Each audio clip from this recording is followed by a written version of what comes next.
All right. Well, hello, Amanda. How are you today? Good. How are you doing? Good. We're so excited to be doing a podcast with you and talking about custom design benefits. I know you're the director of business development there, and we work a lot together, Yes. um, clients and prospective clients, and have had a long-standing relationship. So I appreciate your time today. I'm excited. Um, What I want to talk about today, though, my idea for this podcast was your lifestyle accounts. And, we've been doing multiple quotes for clients on the lifestyle accounts because everyone's calling us like, we want new ideas to retain employees, outside the traditional medical, dental, vision benefits. And I really feel like lifestyle accounts lately have been right up there with pet insurance and trying to meet a diverse workforce that we're seeing at a lot of our employer groups. So I was hoping today you could kind of tell us a little bit about custom design and also some focus on these lifestyle accounts. That'd be fantastic. Sure. I appreciate the opportunity to talk about it because it is a really exciting new benefit.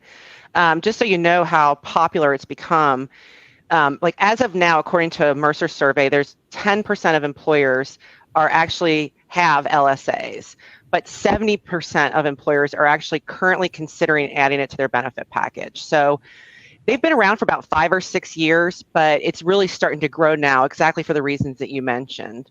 And most of you might know Custom Design Benefits as a local TPA that administers self-funded medical plans, specifically true cost. But we also do a whole suite of other things that include lifestyle spending accounts.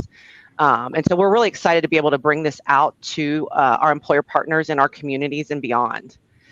I can just kind of give a quick overview if that's...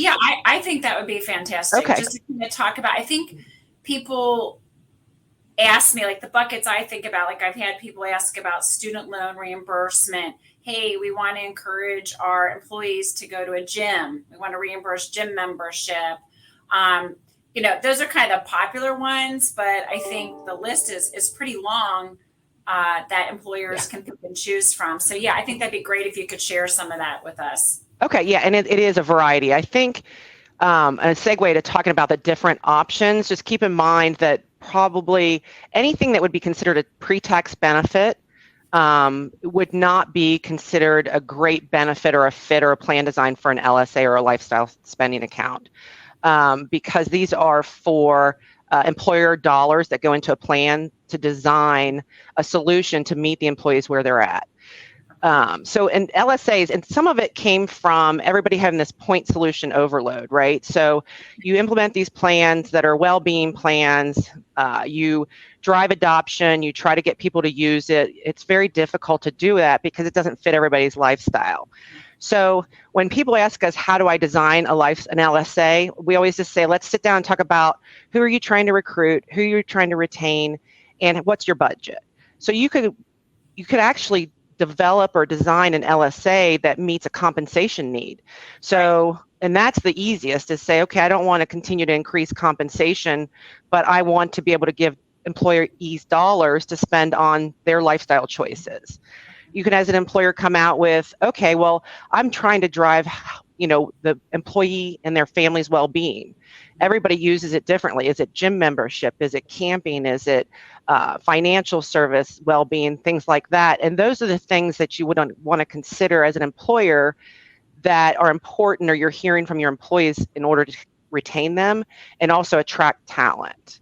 So when, I look at the list, we've got, those things you and I have mentioned, financial seminar classes, paying for a financial advisor, pet care, identity theft, non-medical counseling, retreats, it's like you said, you're meeting the needs. So does an employer pick and choose from that menu options for employees to pick from? I'm assuming you wouldn't make it like endless opportunities, or how do those get designed? So that's a good question too. And I'm just going to caveat this again with, it's really up to the employer, but you're going to want somebody there to help guide you on what's the end result that you want. I'll pick an easy one, is work from home expenses. So if you're an employer that has a big remote workforce that are, tend to move or jump jobs, how about an LSA that helps them pay for those home work expenses? Or if you've got a group, a pet is a perfect example. My daughter just, she's got a dog and she had to take him. She just got great news on it, but she's like, do I pay for pet insurance before I get the results, or do I do it? So for her, Right. that would have been a really valuable account to have. So I can't say this is what you should do. I think it's key to have a trusted advisor or even a team at your office that talks about what they're hearing from employees that they want. Yeah, that's what I think. I've had a couple of our groups survey employees. Yep. And MetLife came out with a really long survey, which really contained a lot of these different things. And, at the end of the day, even when I'm talking to employer groups about wellness and benefit offerings, there is a budget. You're right. Always a budget. So it's really trying to design something, I think, that will meet the needs, of the employee group. And from a budget perspective, obviously you have the cost and whatever they're going to give the employees to use the funds for. And then I'm assuming it's typical TPA type of cost where it would just be like a per head charge, depending on the employer size, and just like a setup. So really, it's not expensive to run a lifestyle plan. Right.